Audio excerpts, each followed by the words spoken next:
Welcome to alpha intern UI UX boot camp. इस boot camp के अंदर हम स्टार्ट करेंगे एकदम बेसिक्स फंडामेंटल से एंड हम एडवांस चीज़ों को कवर अप कर रहे होंगे। इसमें हम फिग्मा टूल्स को पूरा बेसिक से स्टार्ट करेंगे, एडवांस तक पूरा मास्टर्स कर रहे होंगे। तो I hope you all are excited for this UI UX boot camp. And पहले हम देखते हैं कि इस बूट कैंप के अंदर क्या क्या चीज़ें होने वाली है। सो इंट्रो टू बूट कैंप। इसके अंदर पहले हम बहुत सारे टॉपिक्स, बहुत सारे डिफरेंट कंसेप्ट को कवर अप कर रहे होंगे। वो क्या क्या चीज़ें होंगी अभी हम देखेंगे इसके अंदर। उसके साथ साथ हम रियल वर्ल्ड प्रोजेक्ट को देखेंगे। हम यहाँ पे डिफरेंट थ्योरी वाली चीज़ें नहीं कर रहे होंगे। हम यहाँ पे चीज़ों को क्रिएट करके सीखेंगे। डिफरेंट कंसेप्ट में हम डिफरेंट चीज़ें क्रिएट करेंगे और उसको सीखेंगे।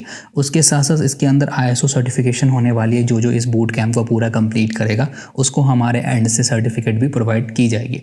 उसके साथ साथ ये बेसिकली 4 दिन का होने वाला है। 4 डेज बूट कैंप होने वाली है, जिसकी क्लास की टाइमिंग बेसिकली सेम रहेगी। अब इस चारों दिन में आपकी एक अटेंडेंस लग रही होगी। जो भी क्लासेस आपकी चल रहे होंगे यूट्यूब के ऊपर, उसके क्लास के बीच में ही आपको एक अटेंडेंस की लिंक ड्रॉप कर दी जाएगी लाइव चैट के अंदर। आपको वहाँ पे अपनी अटेंडेंस को वहाँ पे मार्क करना है। फॉर एग्जाम्पल, अगर 4 दिन की क्लास होती है तो for getting this certificate you need to complete all 4 days attendance. अगर आपकी चारों दिन की अटेंडेंस कंप्लीट होती है तभी आपको वहाँ पे सर्टिफिकेट मिल रहा है। अगर आपकी अटेंडेंस कंप्लीट नहीं होती है तो you will want get any kind of certificate. So make sure कि आप वहाँ पे वो अटेंडेंस को बिल्कुल मार्क करो। सो पहले हम देखते हैं कि इसके अंदर हम क्या क्या कवर अप करने वाले हैं। पहले तो हम स्टार्ट करेंगे basics and fundamental of UI and UX कि हम देखेंगे UI एंड UX होता क्या है, UI UX में डिफरेंस क्या होती है, एक बैड UI और एक अच्छे UI में क्या चीज़ें होती हैं, कैसे हम उसको जज करते हैं। ये चीज़ें हम कवर अप करेंगे बेसिक्स फंडामेंटल्स के अंदर। एंड उसके बाद हम मूव ऑन कर जाएंगे फिग्मा के ऊपर। फिग्मा के ऊपर हम डिफरेंट चीज़ों को, पहले फिग्मा का इंटरफेस देखेंगे, उसके अंदर क्या क्या टूल्स होते हैं, जैसे कि फ्रेम्स क्या होती है, प्रोटोटाइपिंग कैसे करते हैं, फाइल को एक्सपोर्ट कैसे करते हैं, टाइपोग्राफी क्या होती है, पेन एंड पेंसिल टूल का क्या काम होता है। इन सारे चीज़ों को हम कवर अप कर रहे होंगे। उसके साथ साथ end of the boot camp में हम अपना एक प्रोजेक्ट क्रिएट करेंगे, लाइव प्रोजेक्ट क्रिएट करेंगे एंड उस प्रोजेक्ट के थ्रू भी हम बहुत सारी चीज़ों को सीख रहे होंगे। सो अगर आप इस बूट कैंप को कंप्लीट करते हो तो आप बेसिकली बहुत ज़्यादा कॉन्फिडेंट हो जाओगे in this sector of UI and UX। आप कोई भी UI ईजिली क्रिएट कर सकते हो, फिग्मा पे कोई भी शेप क्रिएट कर सकते हो, उसकी प्रोटोटाइपिंग कर सकते हो। ये सारी चीज़ें आप ईजिली कर पाओगे अगर आप इस बूट कैंप को पूरा कंप्लीट करते हो तो। So I hope you all are excited. So देखते हैं आज की चेकलिस्ट क्या क्या, आज हम क्या क्या चीज़ें कवर अप करने वाले हैं इस बूट कैंप के अंदर। सो पहले हम देखेंगे सॉफ्टवेयर डेवलपमेंट लाइफ साइकिल होता क्या। बेसिकली ये हमारा टॉपिक नहीं होने वाला है, लेकिन इसकी एक पार्ट हमें इम्पॉर्टेंट होगी टू अंडरस्टैंड कि कोई भी अगर सॉफ्टवेयर, कोई भी अगर ऐप हमारे पास आता है तो उसकी डेवलपमेंट की लाइफ साइकिल क्या होती है। तो उसमें एक पार्ट आता है डिज़ाइनिंग का, तो वहाँ पे हम थोड़ा सा फोकस करेंगे। Basically this is not our topic. उसके बाद सेकेंड चीज़ हम कवर अप करेंगे कि UI क्या होता है, UX क्या होता है और इन दोनों के बीच में डिफरेंस क्या होता है। और हम एक लाइव रियल वर्ल्ड एग्जाम्पल लेके देखेंगे कि एक बैड UI और एक गुड UI में क्या डिफरेंस होता है, कैसे हम चीज़ों को जज कर रहे होते हैं। उसके बाद हम देखेंगे कि टूल्स के, UI UX के टूल्स कौन कौन से हमारे पास अवेलेबल होते हैं, वो डिफरेंट टूल्स को हम कैसे एक्सेस कर सकते हैं। लास्ट में हम जाके इंट्रोडक्शन टू फिग्मा देखेंगे, फिग्मा क्या होता है एंड वाई फिग्मा, फिग्मा पे कैसे हम स्टार्ट कर सकते हैं चीज़ों को क्रिएट करना। So this is gonna about today. और आज के सेशन में हम ये सारी चीज़ें कवर अप करने वाले हैं एंड नेक्स्ट सेशन जो कल होगा उसके हम वहाँ पे एडवांस चीज़ों को एक्सप्लोर करना स्टार्ट करेंगे। फिग्मा पे हम काम करना स्टार्ट करेंगे फ्रॉम द नेक्स्ट सेशन। तो I hope you all are excited. So पहले हम देखते हैं कि सॉफ्टवेयर डेवलपमेंट लाइफ साइकिल क्या होता है। तो when I am talking about software development life cycle, इसका मतलब क्या है। अगर मान लो, अगर हम यहाँ पे एग्जांपल लेते हैं कि मेरे पास कोई क्लाइंट आया, उसने बोला कि मुझे ना एक ऐप बनानी है और एक वेबसाइट बनानी है। ठीक है, हमारे पास एक क्लाइंट आया, उसने बोला कि मुझे एक ऐप बनानी है और एक वेबसाइट बनानी है। तो इस केस में हमारा अप्रोच क्या होगा। क्या हम डायरेक्टली उस ऐप को बनाना शुरू कर देंगे, क्या हम डायरेक्टली उस वेबसाइट को बनाना शुरू कर देंगे, या फिर हमारे पास एक प्री डिफाइंड पाथ होगा जिसको हम कवर अप करके, जिसको हम अपने फोकस करके उसको हम पूरा कंप्लीट कर रहे होंगे। सो इसका आंसर है कि नहीं, हम ऐसे ही रैंडमली चीज़ों को स्टार्ट नहीं करते। हमारे पास एक प्री डिफाइंड पाथ होता है, हम उसी को यूज करके अपनी पूरी डेवलपमेंट को स्टार्ट कर रहे होते हैं। फॉर एग्जाम्पल, अगर मुझे यहाँ पे उसी को हम क्या बोलते हैं, सॉफ्टवेयर डेवलपमेंट लाइफ साइकिल बोलते हैं कि you need to follow that pre defined path. कि पहले तुम एनालिसिस करोगे, फिर UI UX ये वाला पार्ट हमारा इंपॉर्टेंट है वो करोगे, उसके बाद इम्प्लीमेंटेशन करोगे, फिर टेस्टिंग करोगे, फिर फिर डिप्लॉयमेंट करोगे एंड फाइनली तुम उसकी टाइम टू टाइम मेंटेनेंस कर रहे होगे।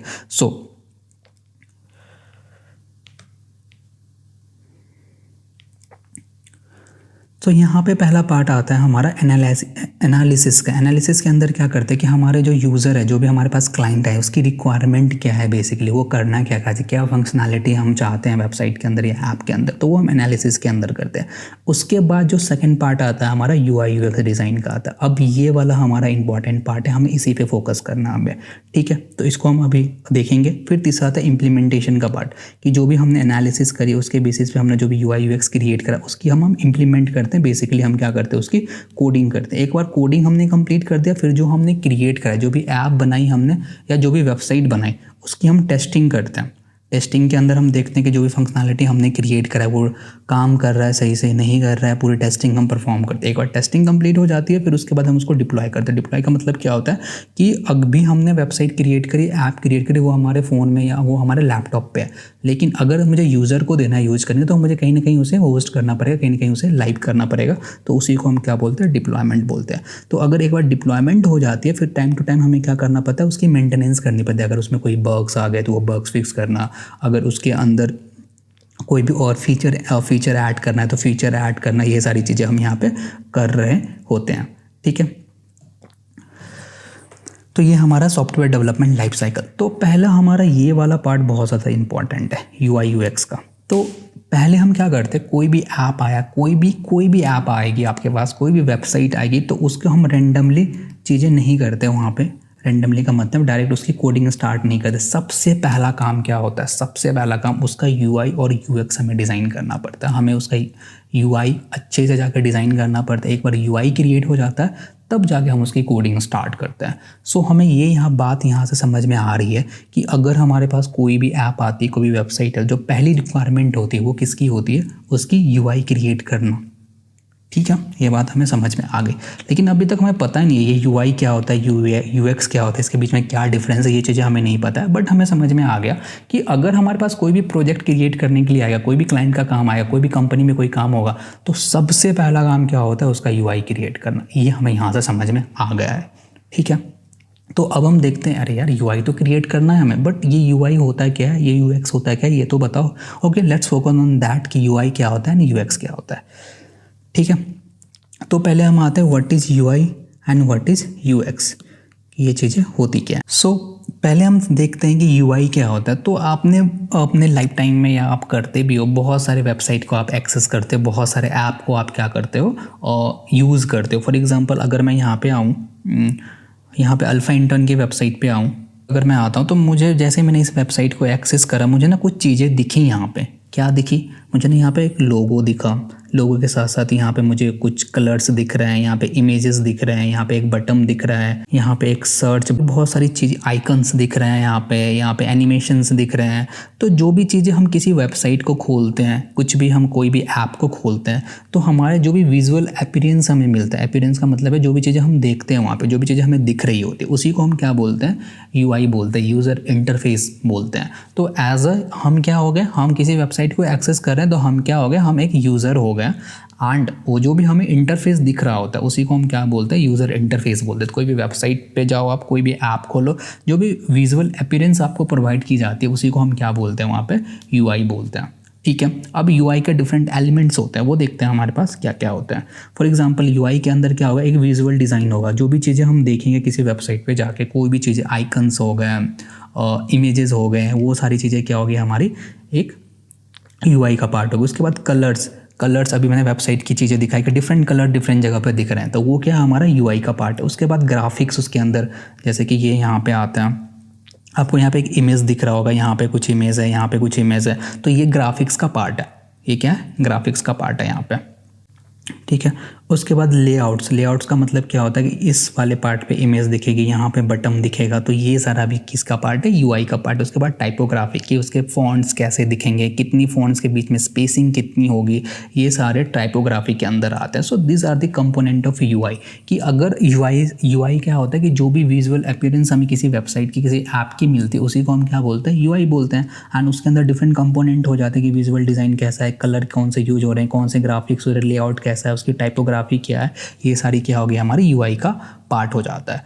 उसके बाद फॉर एग्जांपल मैं बात करता हूँ यूएक्स की। अब यूआई हमने समझ लिया, अब हम देखते हैं यूएक्स क्या होता है। What is UX? UX basically UI का जो फुल फॉर्म होता है, यूआई का फुल फॉर्म होता है user interface. Okay, I hope आपको याद रहेगा यूज़र इंटरफेस। एंड यूएक्स का जो हमारा फुल फॉर्म होता है वो होता है user experience. User experience.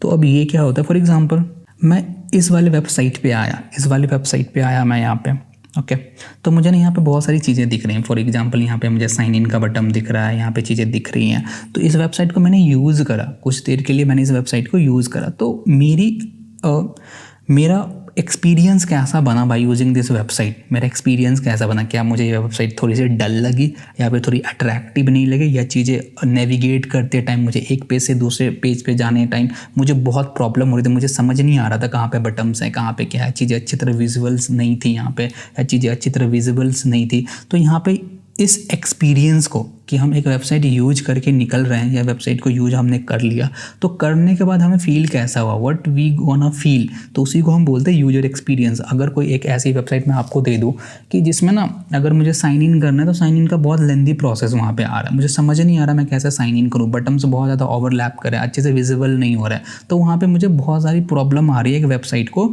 Log in करनी है, वेबसाइट के ऊपर लॉग इन करने में वहाँ पर मुझे बहुत प्रॉब्लम आ रही है, तो मैं क्या बोलूँगा कि नहीं, मेरा यूजर एक्सपीरियंस इतना अच्छा नहीं रहा वहाँ पे। तो this is what we call user experience. UI क्या होता है? जो हमें विजिबल होता है, और उस यूआई को यूज़ करने के बाद, उस वेबसाइट को यूज करने के बाद जो भी हमारा एक्सपीरियंस होता है, जो भी हमारा कैसा हमें फील होता है, उसी को हम क्या बोलते हैं? यूजर एक्सपीरियंस बोलते हैं। अभी ये सारी चीज़ें हम देखेंगे। फॉर एग्जांपल यहाँ पे हमने देखा इंटरेक्शन डिज़ाइन के, डिज़ाइन कैसा है, डिज़ाइन देख के मुझे कैसा अच्छा फील हो रहा है या नहीं फील हो रहा है, तो वो भी एक पार्ट हो जाता है यूएक्स का। वाइड फ्रेम एंड प्रोटोटाइप, ये हम आगे देखेंगे क्या होता है इस टर्म का मतलब, यूजर रिसर्च सिनेरियो क्या, ये सारी चीज़ें हम आगे देखेंगे। तो यहाँ पे हमें एक बात समझ में आई, यहाँ पे हमें यूआई और यूएक्स के बारे में एक बात समझ में आई। अगर हम किसी वेबसाइट की बात करें, मान लो ये वेबसाइट है, किसी अल्फा इंटर्न की वेबसाइट है यहाँ पे, ठीक है, तो जो अगर मैं इस वेबसाइट पे जा रहा हूँ, जो भी हमें चीज़ें दिखती है, जो भी चीज़ें हमें विजिबल होती है, फॉर एग्जांपल हमारे कलर्स हो गई, डिज़ाइन हो गया, लेआउट्स हो गए, टाइपोग्राफी हो गई, जो भी चीज़ें हमें विजिबल होती है वो किसका पार्ट होती है? हमारा यूआई का पार्ट होती है, यूज़र इंटरफेस का पार्ट होती है। और इस यूज़र इंटरफेस को एज अ यूज़र हम जा रहे हैं, इसको यूज़ करने के बाद हमारा एक्सपीरियंस कैसा बना?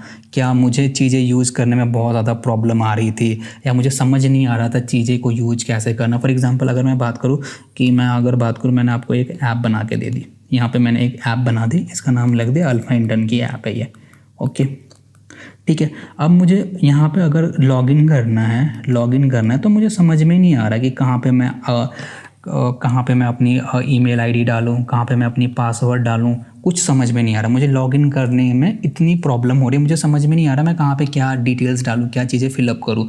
तो यहाँ पे मुझे लॉगिन करने में बहुत ज़्यादा प्रॉब्लम आ रहा है। तो अगर लॉगिन करने में प्रॉब्लम आ रहा है तो मेरा यहाँ पे यूजर एक्सपीरियंस क्या होगा? बहुत गंदा होगा। So this is the problem कि यूजर एक्सपीरियंस क्या होता है। कोई भी चीज़ को यूज करने के बाद, किसी वेबसाइट को, किसी चीज़ को यूज करने के बाद हमें फील कैसा हुआ। अगर वो चीज़ अच्छी फील नहीं हुआ, हमारा एक्सपीरियंस बहुत गंदा हुआ, तो वी विल टेल कि यहाँ पे यूजर एक्सपीरियंस बहुत ख़राब है। तो आई होप आप लोगों को सिंपल वे में समझ में आ गया होगा यूआई क्या होता है और यूएक्स क्या होता है। So these are the different component of UI and UX, ठीक है। Now let's see the example of good and bad UI design. For example ये जो हमारी वेबसाइट थी, ये पहले की वेबसाइट है, अल्फा इंटर्न की जो पहली वेबसाइट बनी थी वो ऐसी बनी थी, और अभी जो वेबसाइट चल रही है वो ऐसी चल रही है। तो इन दोनों को हम कंपेयर करते हैं कि दोनों में क्या डिफरेंसेस है, कौन सी यूआई अच्छी है, कौन सी यूआई बेकार है। फॉर एग्जांपल अगर मैं यहाँ पे आता हूँ, अगर वेबसाइट पे आता हूँ, चलो ये हमारी न्यू वेबसाइट है जो अभी फंक्शनल है, ठीक है। ये हमारी पुरानी वेबसाइट है।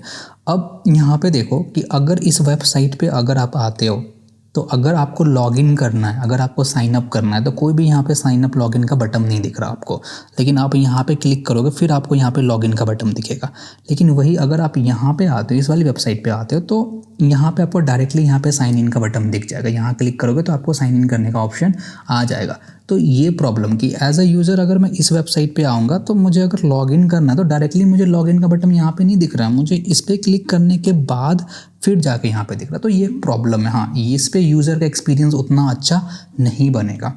लेकिन वही अगर इस वाले वेबसाइट पे यूज़र आता है तो उसका क्या होगा, यहाँ पे एक्सपीरियंस बहुत अच्छा बनेगा, वो डायरेक्टली वहाँ पे इसे यहाँ पे साइन इन का बटन मिल जाएगा। उसके बाद और देखते हैं यहाँ पे, उसके बाद यहाँ पे आते हैं तो देखो यहाँ पे ये लिखा हुआ learn from scratch, build project and gain experience.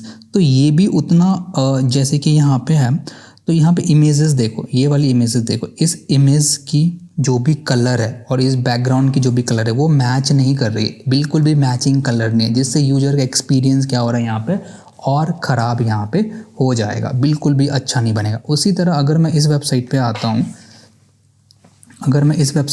अब देखना यहाँ की कलर देखना, यहाँ पे जो इस इमेज की जो बैकग्राउंड है उसी से रिलेटेड कलर, उसी से मैचिंग कलर इसके बैकग्राउंड में भी यूज करा गया है। एंड इसी से रिलेटेड यहाँ पे देखो, जैसे जैसे मैं आता हूँ यहाँ पे होवर करता हूँ, यहाँ पे इसकी कलर यही सेम कलर होती जा रही है। और यहाँ पे देखना, अगर सर्च बार को देखोगे तो यहाँ पे भी सेम कलर है, तो यहाँ पे कलर मैचिंग यूज़ हो रहा है। तो this is a colour combination, तो ये भी एक अच्छा एक्सपीरियंस देता है। फॉर एग्जाम्पल एक चीज़ और हम यहाँ पर नोटिस कर सकते हैं कि यहाँ पे कुछ टेक्स्ट यहाँ पे लिखे हुए हैं, यहाँ पे कुछ टेक्स्ट लिखे हुए हैं, ओके। एंड यहाँ पे भी देखना, यहाँ पे भी अगर हम देखें तो यहाँ पे भी कुछ टेक्स्ट लिखे हुए हैं। अब इस टेक्स्ट के बीच में इस फ़ॉन्ट को देखना, ये फ़ॉन्ट उतना ज़्यादा अट्रैक्टिव नहीं लग रहा मुझे, बहुत बेकार लग रहा है। उसी तरह अगर मैं यहाँ पे आता हूँ तो इस वाले फ़ॉन्ट को देखना, हाँ ये फ़ॉन्ट मुझे एक अच्छा फील दे रहा है, सही दिख रहा है, सही लग रहा है देखने में, इस यूआई के अकॉर्डिंग यहाँ पे चीज़ें सही दिख रही है मुझे, ओके। एंड उसके बाद एक चीज़ और अगर हम नोटिस करें यहाँ पे, तो यहाँ पे देखना, ये एक लाइन लिखी हुई है, नेक्स्ट लाइन लिखी, इन दोनों लाइन के बीच में गैपिंग कितनी ज़्यादा, बहुत ज़्यादा गैपिंग है। लेकिन अगर मैं वहीं पे इस वाले पे आऊँ, इन दोनों और यहाँ पे देखना, इसके और इसके बीच की, ये वाली और लाइन इसके बीच की, इनके बीच की बात कर रहा हूँ, ये और ये वाली नेक्स्ट लाइन के बीच की गैपिंग बहुत कम है, बहुत ही यूनिफॉर्म गैपिंग यहाँ पे रखी हुई है। तो ये भी एक अच्छा एक्सपीरियंस यहाँ पे हमें दे रहा है। उसके बाद अगर हम और इसे स्क्रॉल करते हैं तो या इट्स नॉट लुक गुड। इस वाले वेबसाइट पे अगर तुम आओगे तो ये तो देखने में बिल्कुल भी अच्छा नहीं है, तुम्हारा एक्सपीरियंस भी अच्छा नहीं बनेगा, बिल्कुल ख़राब एक्सपीरियंस बनेगा, ठीक है। तो ये तुम देख रहे हो यहाँ पे ऐसा भी कुछ नहीं है, बिल्कुल बेकार सी चीज़ें यहाँ पे दिख रही है। उसके बाद अगर मैं इस वेबसाइट पे आता हूँ, यहाँ पे तुम स्क्रॉल करोगे तो हाँ यहाँ पे एनिमेशन देखोगे यार, एनिमेशन भी यहाँ पे दिख रही है, ठीक है। आइकन्स के कलर मैचिंग दिख रहे हैं यहाँ पे।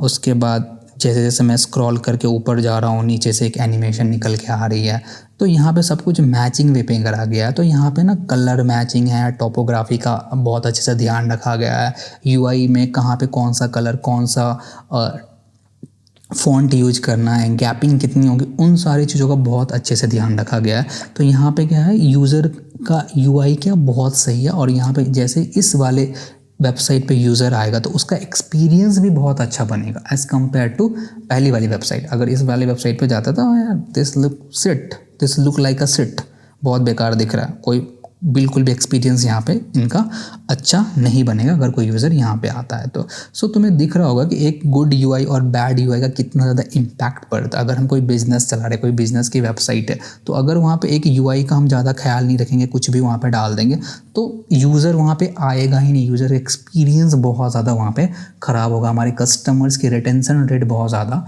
कम हो जाएगी। So it is highly important कि हम जो भी क्रिएट करें, जो भी वेबसाइट क्रिएट करें, ऐप क्रिएट करें, उसका जो यूआई होना चाहिए वो बहुत ही यूज़र फ्रेंडली होना चाहिए। फॉर एग्जांपल अगर मैं यहाँ पे गूगल पे आता हूँ, गूगल पे, तो यहाँ पे देखो गूगल पे आओगे तो ना यहाँ पे तुम्हें ज़्यादा चीज़ें नहीं दिखेंगी, बहुत ही मिनिमल डिस्ट्रैक्शन दिखेगा। तुम्हें क्या दिखेगा, एक गूगल का लोगो दिखेगा, एक गूगल का लोगो दिखेगा और यहाँ पे क्या होगा, एक सर्च बार दिखेगा। तो तुम्हें यहाँ पे ज़्यादा चीज़ें सोचनी नहीं है, ज़्यादा डिस्ट्रैक्शन नहीं है इस पेज पे कि ये भी दिख रहा है वो भी दिख रहा है, नहीं, मुझे क्या करना है, सर्च करना है। तो ये ना अपने जो भी इंटेंट है कि गूगल का काम क्या है, सर्च इंजन प्रोवाइड करना, तो वो यूज़र को डायरेक्टली दिख रहा होता है कि हाँ मुझे सर्च करना, डायरेक्ट मुझे सर्च बार मिल गया, मेरा काम खत्म, मुझे ज़्यादा इधर उधर चीज़ें करने की ज़रूरत नहीं है, मेरा जो काम था वो इजीली यहाँ पे हो गया। तो यूज़र एक्सपीरियंस यहाँ पे क्या हो रहा है, बहुत अच्छा बना। तो इट इज़ हाईली इंपॉर्टेंट कि जब भी हम कोई बिज़नेस की वेबसाइट डिज़ाइन करते हैं या ऐप डिज़ाइन करते हैं, हमारा यूज़र का एक्सपीरियंस को ध्यान रखना हमारे लिए बहुत इंपॉर्टेंट हो जाता है, ठीक है। तो ये वाली चीज़ें समझ में आ गई होगी कि एक गुड और बैड यूआई में क्या डिफरेंस होता है, हम कैसे हम उसे जज कर रहे होते हैं। तो आगे देखते हैं हम। तो importance of UI UX design मैंने ऑलरेडी बता दिया कि अगर हमारा UI और UX, अगर UI अच्छा होगा, अगर हमारा यूज़र इंटरफेस अच्छा होगा तो उससे यूज़र एक्सपीरियंस अच्छा होगा। तो अगर यूज़र एक्सपीरियंस क्या होता है, तो यूज़र क्या होंगे, हमारे इंगेज होंगे, ठीक है। अगर यूज़र इंगेज होते हैं तो उससे हमारा क्या होगा, कन्वर्जन की चांसेस, जो भी हमारे बिजनेस है उसकी कन्वर्जन की चांसेस क्या होगी, हमारे वहाँ पे इंक्रीज हो जाएंगे। और इससे क्या होगा, एक यूज़र सेटिस्फेक्शन भी आएगा। कोई हमारे वेबसाइट पे आता है, उससे यूज़ करता है, अगर उसे अच्छा फील होता है तो उसमें एक सेटिस्फेक्शन भी आएगा। इसके साथ साथ क्या होगा, हमारा यूज़र रिटेंशन रेट बढ़ेगा। कोई एक पोर्शन, कोई एक यूज़र एक बार हमारे वेबसाइट पे आ रहा है तो वहाँ पे वो दोबारा भी आएगा, अगर वहाँ पे उसकी अच्छी एक्सपीरियंस मिलता है, अगर अच्छा UI देखने को मिलता है तो वो दोबारा भी वहाँ पे आएगा। इससे क्या होगा, कस्टमर रिटेंशन रेट भी हमारा क्या होता है, इंक्रीज़ होता है। तो रियल वर्ल्ड एग्जांपल में जैसे तुम एप्पल की वेबसाइट एक्सप्लोर कर सकते हो, बहुत ही तगड़ी वेबसाइट है। उसके साथ साथ Airbnb की वेबसाइट भी तुम एक्सप्लोर कर सकते हो, उसकी भी बहुत तगड़ी वेबसाइट है। They are the example of a good UI and UX। अब हम देखते हैं हमारे पास कौन कौन से टूल्स अवेलेबल है फॉर क्रिएटिंग UI, कि UI अगर मुझे क्रिएट करना है तो हमारे पास कौन कौन सी टूल्स हैं हमारे पास यहाँ पे।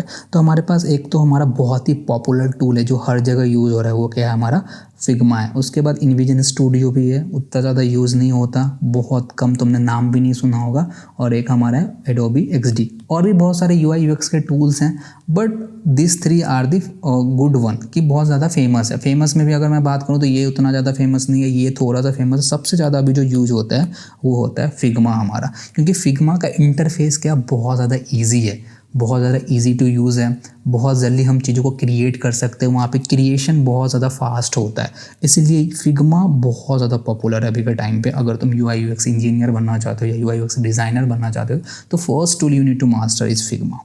फिग्मा तुम्हें सीखना ही होगा वहाँ पे।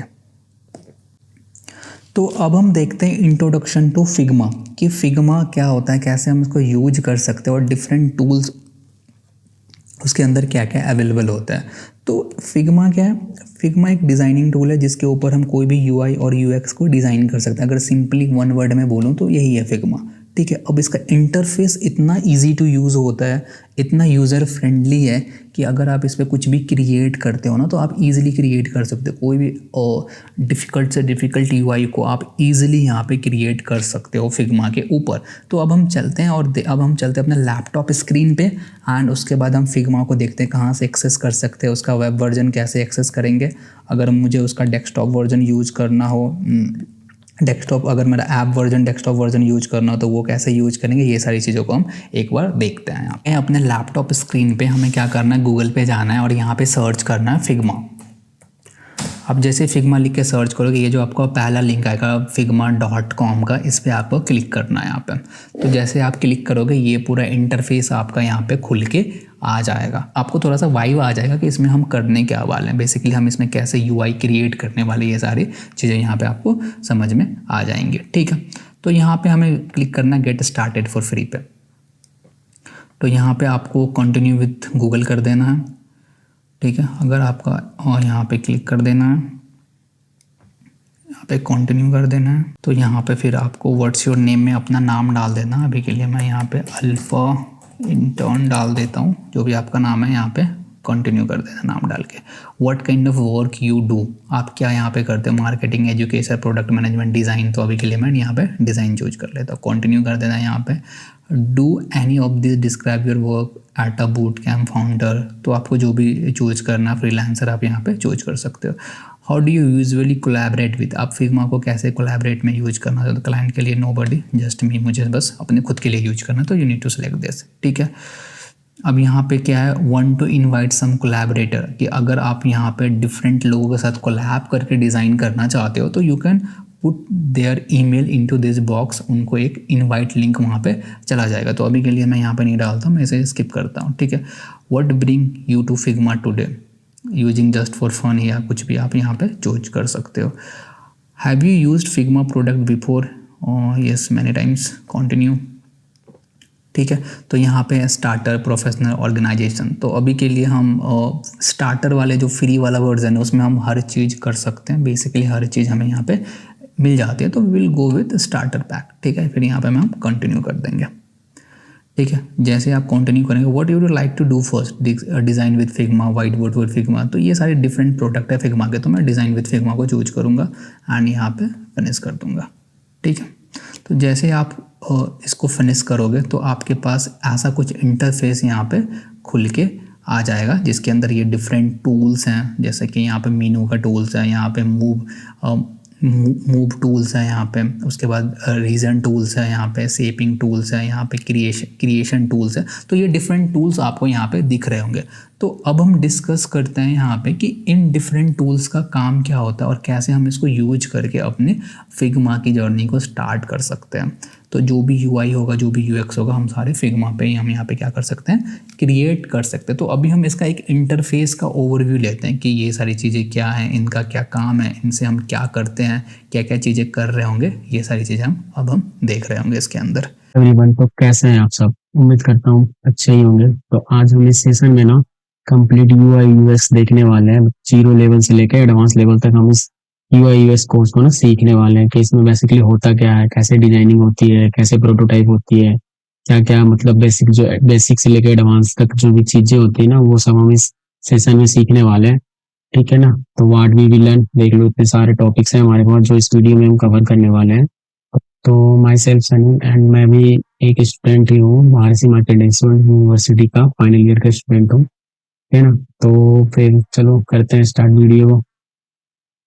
तो सबसे पहले ना आपको गूगल क्रोम पे आके फिग्मा सर्च करना है। यहाँ पे आने के बाद आपने बाय द वे ये तो प्रोसेस आपने पहले से लॉगिन करके रखा होगा।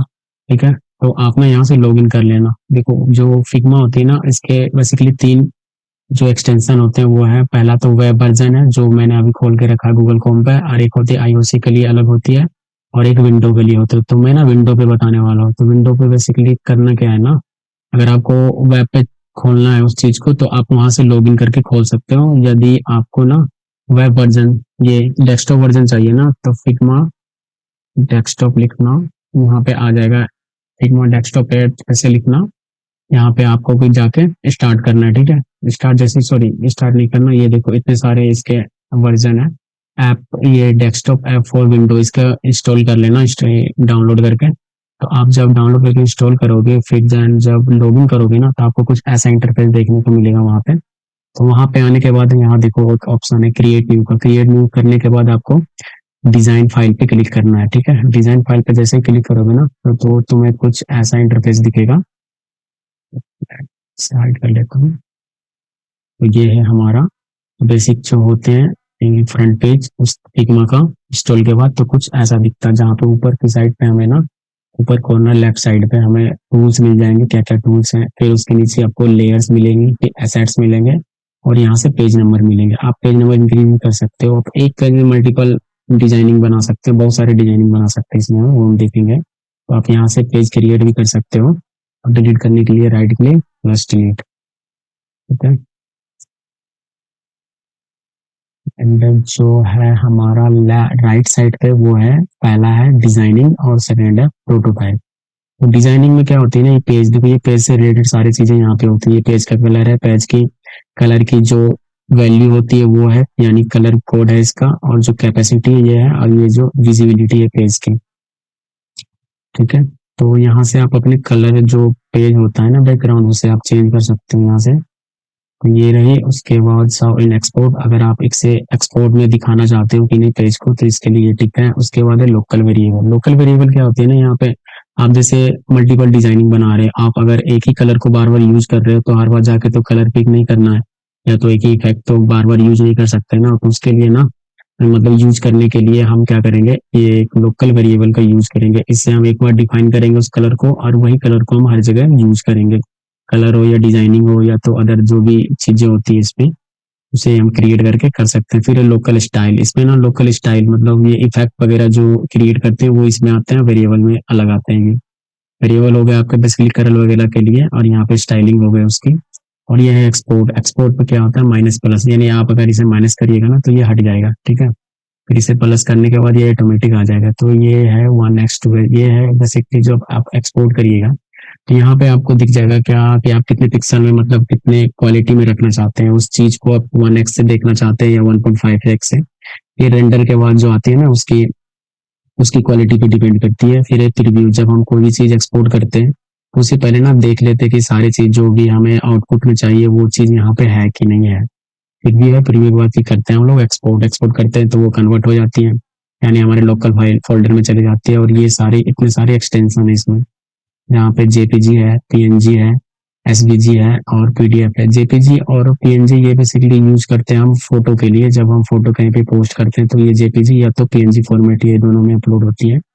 और जो थर्ड है वो एसवीजी फॉर्मेट। एसवीजी फॉर्मेट जो है ना, ये बेसिकली ना वेबसाइट में जब भी हम कोई डाटा एंटर करते हैं ना, ये लोगो हो गया, जो तो कोई भी शेप हो गया, कलर हो गया, कलर नहीं या तो शेप, मतलब बेसिकली ज्यादा शेप ही यूज होते हैं वहाँ पे वेक्टर फॉर्मेट, तो हम इसे इस फॉर्मेट में एक्सपोर्ट करते हैं। इससे इसकी ना क्वालिटी मतलब घटती नहीं है अगर वेबसाइट पे रहते हैं, अपलोड करते हैं इस चीज को।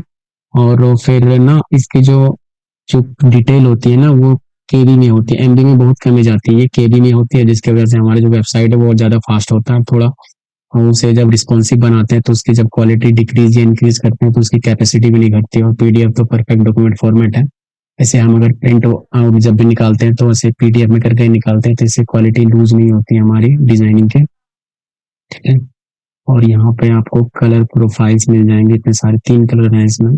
sRGB है, sRGB CMS फाइल है, जो आप फाइल का अप्लाई करोगे उसके लिए, या तो आप अलग करना चाहते हैं या तो डिस्प्ले P3 है, ठीक है। तो ये है हमारा इंटरफेस, तो कुछ ऐसा दिखता है। और ऊपर में आपको दिख जाएंगे यहाँ पे आपका ईमेल आईडी मिल जाएगा, दिख जाएगा यहाँ पे शेयर का, आप अपने फाइल को शेयर भी कर सकते हो। फिर ये कोड है, अगर उस चीज के आपको डिजाइनिंग की कोड चाहिए तो ये यहाँ से मिलेंगे। फिर जो नेक्स्ट है वो है हमारा लाइब्रेरीज। यहाँ पे जो है ना, जैसे एक प्ले स्टोर होता है ना, वहाँ पे बहुत सारे ऐप पड़े होते हैं, यहाँ पे भी उसी तरह है। यहाँ पे आपको लाइब्रेरीज है, यानी जो भी जितने मतलब जो भी है ना एक्स्ट्रा चीज जो आप नहीं जानते हो या तो आपने कहीं देखा है उस चीज को, अगर वो फिग्मा में बने है तो ये लाइब्रेरी में प्रेजेंट होगी। वहां पे आपको जाना है, उस पर जाए वो फाइल्स को ना आप अपने फोल्डर में भी एक्सपोर्ट कर सकते हो, या तो अपने डिजाइनिंग में भी उस चीज को देख सकते हो कि कैसी उसमें प्रोटोटाइप है, कैसी डिजाइनिंग है, कैसी कलर की गई है। तो ये लाइब्रेरीज का काम होता है। उसके बाद ये है प्रीव्यू है, और एक है प्रेजेंट। प्रेजेंट में आप ये प्रोटोटाइप में यूज होता है, जब हम प्रोटोटाइप करेंगे ना तो इस चीज का यूज करेंगे। उसके बाद है ये है हमारी जूम लेवल, आप कितना जूम करना चाहते हैं अपने पेज को, ठीक है। तो ये जो आपकी लेफ्ट साइड है, यहाँ पे आपको लेयर्स मिलेंगे। लेयर्स में क्या होता है ना, आप जो भी फ्रेम ऐड करते हो आपको यहाँ दिखेगी, या तो कोई भी शेप्स वगैरह यूज करते हैं। जैसे हम एक रेक्टेंगल लेते हैं, देखो ये रेक्टेंगल 2 है, और ये डिफॉल्ट एक मैंने लेके रखा है इसलिए ये 2 है। तो ये देखो यहाँ पे पेज है, इसलिए मैंने पुट किया तो ये आ गया। फिर मैंने एलिप्स दिया तो एलिप्स भी आ गया यहाँ पे। मतलब आप जो भी चीज ऐड करोगे ना पेज पे वो आपको लेफ्ट साइड पे दिखेगी, ठीक है। और यहाँ पे आपके ड्राफ्ट है, जैसे आप ड्राफ्ट पे क्लिक करोगे आप बैक चले आओगे होम पेज पे, फिर डबल क्लिक कर और यहाँ से आप अपने फाइल का नाम भी चेंज कर सकते हो यहाँ से, ठीक है। तो आज का जो चेक लिस्ट है, तो हम आज ना चेक लिस्ट देख लेते हैं हम बेसिकली पढ़ने क्या वाले हैं इसमें, क्या क्या हम टॉपिक कवर करने वाले हैं इसमें।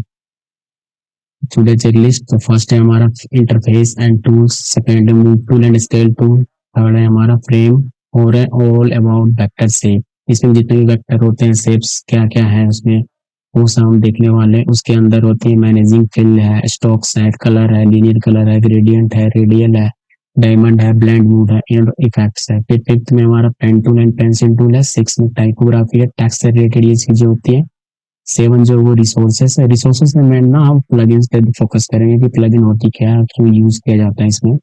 और जो 8 है वो है हमारे पास हैंड टूल है, 9 है कमेंट है, 8 है एक्सपोर्ट है, 11 प्रोटोटाइप है, और 12 जो है वो हमारा एक रियल वर्ल्ड प्रोजेक्ट है। तो रियल वर्ल्ड प्रोजेक्ट में हम देखने वाले हैं ना कि जो अल्फाइंडन की जो वेबसाइट है ना, जो लैंडिंग पेज होती है, लैंडिंग पेज यानी फ्रंट पेज, उस चीज को हम इसमें बनाने वाले हैं। ये देखो, जैसे देखो ये रही, यहाँ इसका कलर चेंज है, यहाँ पे लोगो लगी है। फिर जैसे यहाँ पे हम माउस लेके जाते हैं इसका कलर चेंज हो रहा है, ये हम देखेंगे। उसके बाद देखो यहाँ भी कलर चेंज हो रही है, जैसे ही माउस इफेक्ट आ रही है। ये हम पूरा ना कंप्लीट लैंडिंग पेज इसमें बनाने वाले हैं फाइनल प्रोजेक्ट में, ठीक है। तो चलो चलते हैं फर्स्ट पे। तो क्या हमारे पास इंटरफेस एंड टूल्स, देखो इतने सारे टूल है, ये मैंने पहले बता दिया ना। इसमें क्या क्या आते हैं हमारे पास, मूव टूल है, स्केल टूल है। ये बेसिकली जो पहले वाले है ना, ये क्विक टू एक्शन के लिए है, अगर कुछ आप सर्च करना चाहते हो तो उसके लिए। फिर हमारे पास फाइल है, यहाँ पे आप न्यू बनाना चाहते हो तो उसके लिए फिर जेम फाइल है। ये जेम फाइल बेसिकली जो होती है वो यूआई के लिए, यूआई के लिए होती है, मतलब एक क्राफ्टिंग की तरह काम करती है। न्यू स्लाइड डेक है, फिर स्क्रैच फाइल है, फिर प्लेस इमेज है, लोकल सेवेज, लोकल कॉपी है, एक्सेल तो वर्जन हिस्ट्री ये सब ना वैसे ज्यादा यूज नहीं होते हमारे पास। जो मैन है ना, ये देखो एक्सपोर्ट है क्या है, ये जो है ये सबसे ज्यादा यूज होती है हमारे पास। एक्सपोर्ट फ्रेम्स टू पीडीएफ, मतलब आप जितने भी फ्रेम्स बनाए उसको अगर पीडीएफ में कन्वर्ट करना है तो वो यहाँ से यूज होती है। उसके बाद एडिट है। एडिट में तो ये सब में ना, इसे तो इतनी वर्क नहीं है हमारे पास। प्लगइन्स है, ये सब हम देखने वाले हैं। तो हमारी जो मैन स्टार्ट होती है वो यहाँ से होती है। Move tool and scale tool पहले में ये है। फिर जो हमारे पास है सेकेंड वो है फ्रेम्स है, सिलेक्शन है, स्लाइस है, और यहाँ पे आपको टोटल शेप दिख रहे हैं। आपको पता है ये 1 2 3 4 5 6 शेप से ना हम इनफाइनाइट शेप बना सकते हैं। मतलब जितने भी चाहो आप उतने भी इसके अंदर डिजाइनिंग कर सकते हो। मतलब अब तक जितने भी यूआई यूएक्स में डिजाइनिंग यूज हुए हैं ना शेप्स का, वो बस इतने से ही यूज हुए हैं। इसी से ना डिफरेंट डिफरेंट टाइप के अलग अलग तरह के ना यूज किए जाते हैं, शेप्स को क्रिएट किया जाता है यहीं से। बस इतने 1 2 3 4 5 से ही, 5 6 से ही, इतने सारे से ही सारा चीज क्रिएट होता है। उसके बाद जो थर्ड है फोर्थ है वो है पेन टूल, फिर है पेंसिल टूल, फिर है ये टेक्स्ट टूल। उसके बाद जो है ये है हमारे पास रिसोर्सेज। रिसोर्सेज में मैंने हम लोग देखने वाले हैं प्लगइन्स, ठीक है। उसके बाद हैंड टूल है, फिर जो है वो है कमेंट टूल है। तो चलो पहला सेकेंड ये पहली हो गई, ये इंटरफेस कुछ ऐसा है। और उसके बाद हम चलते हैं सेकेंड पे। सेकेंड के हमारे पास move tool and scale tool. तो इसके लिए पहले ना हम कुछ एक वेक्टर ले लेते हैं, वैसा भी एक शेप ले लेते हैं, ठीक है। इसका कलर चेंज करा, करेक्ट। अब देखो मूव टूल का क्या काम। मूव टूल का जो शॉर्टकट की है वो भी है। भी दबाओगे आपके कीबोर्ड से तो वो डायरेक्ट सेलेक्ट हो जाएगी, और के फोर स्केल। तो मूव टूल का क्या काम क्या है, जैसे देखो सबसे पहले ये क्या हमारी कर्सर है। देखो इसका कर्सर का कलर कैसा, ब्लैक तरह के आ गया और स्टॉक लगा हुआ व्हाइट। तो फिर हम करते क्या है ना, ये रहा हमारा डिफॉल्ट। या तो बी से भी लोगे तो देखो ये आ गए हमारे पास मूव टूल। अब जैसे मैंने लेफ्ट क्लिक करा ना इस पे, देखो इस पे 4 पॉइंट बन गए, 1 2 3 4। अगर हम बीच में इसके क्लिक करते हैं सेंटर पे, उसके बाद क्लिक करके हम जिधर लेके जाएंगे ना, इसकी एक्स और वाई एक्सिस की वैल्यू चेंज होगी। ये देखो यहाँ पे ये इसकी एक्स एक्सिस की वैल्यू है, ठीक है। और ये जो है वो वाई एक्सिस की वैल्यू है। और जो ये है इसका वेट है यानी चौड़ाई है, और लंबाई है। और ये जो है ये उसकी क्या है, हाइट है यानी चौड़ाई है, ठीक है। इससे यहाँ से इंक्रीज कर सकते हो, ठीक है। अब ये देखो मूव टूल का काम ये है। उसके बाद जो है ना, आप जैसे इस पे बीच पे सेंटर पे क्लिक करेंगे ना, यहाँ पे देखो आपको पॉइंट दिखेंगे 1.2, ये जो ऊपर दिख रही है आपको स्क्वायर में 3.4 पॉइंट, ठीक है। अब हमें क्या करना है ना, यहाँ से इंक्रीज करना है। तो इसके जैसे देखो आप यहाँ पे कर्सर लेके जाओगे, ये देखो लेफ्ट राइट दोनों की तरह एरो बन रहा है। तो आप इसे एक बार लेफ्ट क्लिक करके रखो, उसके बाद इसे ना ड्रैग करो यानी लेफ्ट या राइट करो, तो ये क्या, और इसकी शेप चेंज हो रही है, ठीक है। यही काम अगर हम ऊपर करते हैं तो यही सेम हो रही है, फिर इधर भी करते हैं तो सेम हो रही है। तो इससे हो क्या रहा है ना, इसमें ना हम जो भी साइड को सिर्फ क्लिक कर रहे हैं ना, ये वही साइड की 2 पॉइंट को लेफ्ट राइट कर रही है, ठीक है। ये देखो अगर हम इस कॉर्नर पे क्लिक करते हैं, ये देखो ये तो कांस्टेंट है, ये तीनों साइड क्या हो रही है, इंक्रीज डिक्रीज हो रही है, ठीक है। लेकिन ये परफेक्ट शेप में नहीं आ रही, ठीक है। तो ये है हमारा मूव टूल का काम। अब इसी में एक और टूल है हमारे पास स्केल टूल। जो टूल है ना, ये सबसे ज्यादा यूज होता है जब हम कोई भी छोटा डिजाइनिंग कोई भी बनाते हैं और उसे हमें बड़े में कन्वर्ट करना है ना। तो फिर से तो जैसे कोई एक फ्रेम है हमारे यूट्यूब का, एक थंबनेल मान लो है 720p पे, और उसे हमें ना एक इंस्टाग्राम पे कन्वर्ट करना, तो वही चीज को तो हम दोबारा 1080p पे तो नहीं बना सकते ना, एक ही चीज को दोबारा, बहुत ज्यादा टाइम कंज्यूमिंग होगा। तो उसी चीज को ना हम लेके ना कॉपी करके ये क्या करते हैं, स्केल कर देते हैं इस चीजों को, ताकि ये छोटे से फ्रेम में ना बड़े वाली फ्रेम में अट जाएगा। अगर ये फ्रेम छोटा है, अगर इसी को हम कहीं और एक्सपोर्ट करना चाहते हैं यानी फाइल में डाल के एक्सपोर्ट करना चाहते हैं, तो हम स्केल टूल का यूज करते हैं। देखो अब स्केल टूल मैंने सेलेक्ट करा, इसका शॉर्ट फॉर्म क्या है। अब जैसे मैंने इस पे क्लिक करा ना, तो ये देखो क्या हो रहा है, सब साइड को बड़ा कर रहा है।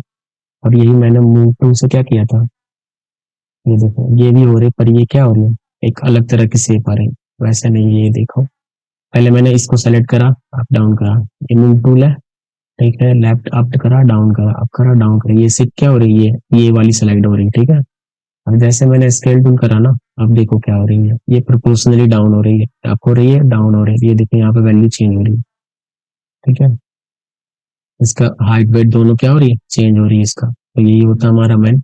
आप वो इससे भी कर सकते हो, लेकिन आप कॉर्नर पे जब भी क्लिक करोगे तो ये प्रोपोर्शनली डाउन करेगा इस चीज को, ठीक है। तो ये हमारा मूव टूल और स्केल टूल का काम हो गया। और जो हमारे पास फोर्थ है वो है फ्रेम। जो मोस्ट इम्पोर्टेंट है ना चीज हमारी इस फिग्मा में, वो होती है फ्रेम। मतलब हम किस फ्रेम साइज में किस चीज को डिजाइन कर रहे हैं, ठीक है। फ्रेम होती है क्या, यानी इसमें देखो बहुत सारे इनबिल्ट फ्रेम्स दिए हुए हैं, जहाँ पे आपके फोन्स के फ्रेम हो गए, ये देखो इतने सारे फोन्स के फ्रेम है, फिर टैबलेट्स के फ्रेम है, उसके बाद डेस्कटॉप है, प्रेजेंटेशन है। प्रेजेंटेशन के लिए जो है वो जैसे ही यहाँ पे आप क्लिक करोगे ये चीज अपीयर हो जाएगी यहाँ पे, ठीक है। ये देखो इसकी स्लाइड है 16:9 रेशियो है इसका, और जो इसका वेट है वो 920, जो हाइट है वो 1080p है, ठीक है। तो ये जो डिस्प्ले का साइड होती है वो है, या तो प्रेजेंट जो पीपीटी का जो साइज है वो, इंस्टाग्राम की साइज क्या होती है आपको पता है। देखो फ्रेम में जाएंगे, यहाँ पे ना सोशल मीडिया में आती है हमारी इंस्टाग्राम, उस पे देखो यहाँ पे मिल जाएगी सोशल इंस्टाग्राम पोस्ट। पोस्ट की जो साइज होती है वो 1080p इंटू 1080p पिक्सल होती है, और इंस्टाग्राम की स्टोरी जो होती है वो 1080p इंटू 920 पे होती है, ठीक है। इसे हमने यहाँ पे पुट कर, आप जैसे ही फ्रेम पे जाके ना इस चीज को क्लिक करोगे ना, ये ऑटोमेटिक यहाँ पे ऐड हो जाएगी। अब फ्रेम में होती क्या है ना, अगर आप कोई भी चीज एक्सपोर्ट करना चाहते हो ना, तो उसके लिए एक परफेक्ट फ्रेम होनी चाहिए, तभी वो चीज ना एक्सपोर्ट होती है। बिना फ्रेम के भी एक्सपोर्ट हो जाती है, पर उसकी ना साइज कुछ और ही हो जाती है। जैसे अगर हमें इंस्टाग्राम का पोस्ट डालना है, वो ना 1080p इंटू 1080p के अंदर ही हम बहुत सारी चीजों को डाल सकते हैं। अगर फ्रेम नहीं होगी ना, तो आप एक ही चीज को एक बार में एक्सपोर्ट कर पाओगे। अगर आप फ्रेम में मल्टीपल चीज बनाते हो ना, तो वो एक फ्रेम को अगर हम स्टोर सॉरी अगर एक्सपोर्ट करते हैं, तो वो सारे जिसके अंदर जो भी चीजें होती है ना वो एक्सपोर्ट हो जाती है। तो चलो देखते हैं हम लोग करके। एक इलिप्स बनाया, तो एक पॉलीगन बना, ये दोनों मैंने बनाया इसमें। और यही चीज को हम क्या करते हैं, बिना फ्रेम के बनाते हैं। ये देखो फ्रेम के अंदर है, ये क्या फ्रेम के बाहर। देखो अब दोनों में डिफरेंस क्या है। जैसे मैंने फ्रेम पे क्लिक करा ना, देखो यहाँ ये हमारा मेन फ्रेम, ठीक है, पोस्ट 1 के नाम से है, आप इसे रीनेम कर सकते हो, ठीक है। अब देखो ये जब मैं फ्रेम को लेफ्ट राइट कर रहा हूँ ना, तो इसके साथ ये सेव भी हो रही, क्यों हो रही, क्योंकि ये दोनों जो फ्रेम है ना, सॉरी ये दोनों जो वेक्टर है ये क्या है फ्रेम के अंदर है, ठीक है, इसलिए ये लेफ्ट राइट। ये जो मैन है, ये मैन हमारा एक तरह से ये फाइल है, और ये इसके अंदर जो है वो सारे फोल्डर की तरह ये स्टोर है, ठीक है। तो ये पर हम अगर ये इसको करते हैं ना, ये क्या है हमारे बिना फ्रेम पे, तो सिर्फ अगर तो फिर ये दोनों भी होना चाहिए ना, क्योंकि ये फ्रेम में नहीं है ना, इसलिए हमें इंडिविजुअल करना पड़ेगा। देखो ये भी, ये दोनों क्या है, इस पे क्लिक कराइए, ये क्या है फ्रेम में नहीं है, बस पेज के अंदर है, ठीक है। जब हम पेज को एक्सपोर्ट करेंगे तो ये सारी चीजें क्या होंगी, एक्सपोर्ट हो जाएंगी। लेकिन जब अगर हम इस फ्रेम को सिर्फ सेलेक्ट करेंगे ना, तो इसके अंदर जो है ना वही दोनों सिर्फ एक्सपोर्ट होगी, देखो व्यू में है ना, ये दोनों आ रही है। लेकिन अगर हम मुझे इसको और इसको दोनों को करना है, तो हमें एक का करके यानी सिंगल सिंगल करके करना पड़ेगा। देखो ये चीज आ रही है, फिर देखो ये भी चीज आ रही है। अगर हमें दोनों को एक साथ के अगर एक्सपोर्ट करना है ना, तो हमें पहले इसको सेलेक्ट करना पड़ेगा, उसके बाद एक्सपोर्ट करेंगे तो हो जाएगा। लेकिन ये प्रीव्यू नहीं देगा, क्योंकि इसे ना पहले एक बनाना पड़ेगा। एक बनाने के लिए हम कंट्रोल G दबाएंगे, यानी ग्रुप। तो अब ये एक ग्रुप हो गया, ठीक है। अब इसे हम एक्सपोर्ट करते हैं, इसका फॉर्मेट जेपीजी रखते हैं, एक्सपोर्ट करा। देखो ये बिना फ्रेम का है, ठीक है, ये हम लोग विदाउट फ्रेम,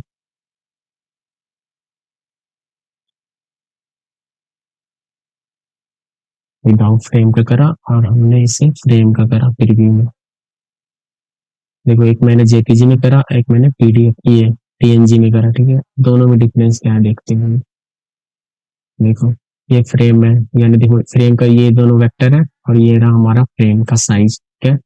और इसमें क्या है, इसमें देखो इसी तरह आपको दिख रहा है ना, क्योंकि ये जेपीजी में इसीलिए आपको ये बैकग्राउंड दिख रहा है। इसमें ना पीएनजी में करता हूँ, पीएनजी में जो है ना हमारा बैकग्राउंड नहीं आएगा वो। इसको सेलेक्ट करा, जेपीजी नहीं पीएनजी करा, एक्सपोर्ट करा, ग्रुप 1 के नाम से, सॉरी ग्रुप 1 के नाम से है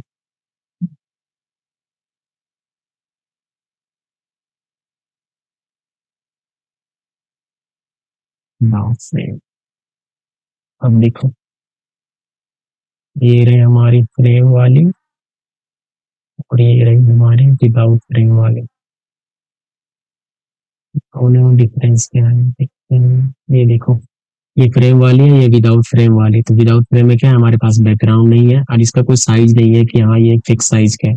ये देखो, ये बस ना इसकी चौड़ाई ले ली गई है कि ये जितना में ऐड है ना वो उस चीज की है। ये दोनों मिला के ये देखो कितनी साइज है, 769 into 9 5C, मतलब इसका कोई फिक्स साइज नहीं है कि, लेकिन इसका जो है ना वो एक फिक्स साइज के अंदर, ये देखो 1080p इंटू 1080p, मतलब एक फ्रेम के अंदर हम मल्टीपल चीजों को बना सकते हैं। लेकिन अगर हम सिंगल सिंगल बनाते हैं ना तो वो फ्रेम में नहीं आती, मतलब उसका कोई भी डिफाइन नहीं होता है कि ये चीज कहाँ पे आएगी और ये कहाँ पे आएगी। ठीक है, तो ये होती है हमारी फ्रेम।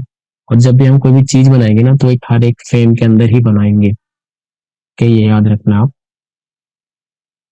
ठीक है, ये रही हमारी फ्रेम। अब फ्रेम को ना हम लॉक भी कर सकते हैं, जैसे ये क्या हो रही है, अगर मैं इस पे क्लिक कर रहा हूँ तो ये एक्स वाई एक्स दोनों चेंज हो रही है इसके यहाँ पे। ठीक है, तो हमें क्या करना है, इस चीज को लॉक करना है। ठीक है, लॉक करने के लिए हम क्या करेंगे, इस पे क्लिक करेंगे, ये देखो ताला वाला आइकन दिख रहा है। अब देखो ये मूव नहीं होगी।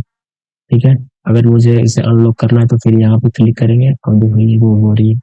अब ये विजिबिलिटी के लिए होती है। ठीक है, इस पे जैसे क्लिक करा ना ये गायब हो जाएगा, कुछ नहीं है, ना ये सेलेक्ट होगी ना ये मूव होगी। ठीक है, तो इसके लिए पहले अनविजिबल करेंगे, ये विजिबल करेंगे। ठीक है, उसके बाद आप लेफ्ट राइट कर सकते हैं। तो ये हो गई हमारी फ्रेम। उसके बाद की जो है हमारी वो है ऑल अबाउट वेक्टर शेप्स।